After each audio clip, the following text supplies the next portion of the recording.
തായ്ലൻഡിൽ നിന്നും അനധികൃതമായി കൊണ്ടുവന്ന 14 പക്ഷികളെ കൊച്ചി വിമാനത്താവളത്തിൽ പിടികൂടി. നടപടികൾ പൂർത്തിയാക്കി പക്ഷികളെ തിരിച്ചയക്കുമെന്ന് അധികൃതർ വ്യക്തമാക്കി. വിശദമായ അന്വേഷണത്തിനായി പക്ഷികളെ കൊണ്ടുവന്ന കുടുംബത്തെ വനം വകുപ്പിന് കൈമാറി. ഇന്ന് രാവിലെ തായ്ലൻഡിൽ നിന്ന് ക്വാലാലംപൂർ വഴി കൊച്ചിയിലേക്ക് MH181 എന്ന വിമാനത്തിലെത്തിയവരിൽ നിന്നാണ് പക്ഷികളെ കസ്റ്റംസ് വിഭാഗം പിടികൂടിയത്. 7 വയസ്സുള്ള കുട്ടിയടക്കം 3 പേരടങ്ങുന്ന കുടുംബമാണ് വിമാനത്താവളത്തിൽ നിന്ന് പുറത്തേക്ക് കടക്കുന്നതിനിടെ പിടിയിലായത്. ഇവരുടെ ബാഗിൽ നിന്ന് 14 പക്ഷികളെ ജീവനോടെ കണ്ടെത്തി.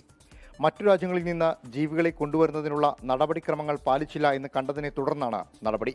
സംഭവത്തിൽ വിശദമായ അന്വേഷണം കസ്റ്റംസ് ആരംഭിച്ചിട്ടുണ്ട്. ഏതു സാഹചര്യത്തിലാണ് ജീവികളെ കടത്തിക്കൊണ്ടുവന്നത് എന്ന കാര്യത്തിൽ ഇനിയും വ്യക്തത ലഭിച്ചിട്ടില്ല. കൂടുതൽ അന്വേഷണത്തിനായി പിടിയിലായവരെ വനം വകുപ്പിന് കൈമാറി. നടപടിക്രമങ്ങൾ പൂർത്തിയാക്കി പക്ഷികളെ തിരിച്ച് തായ്ലൻഡിലേക്ക് തന്നെ കയറ്റി അയക്കും. 24 കൊച്ചി.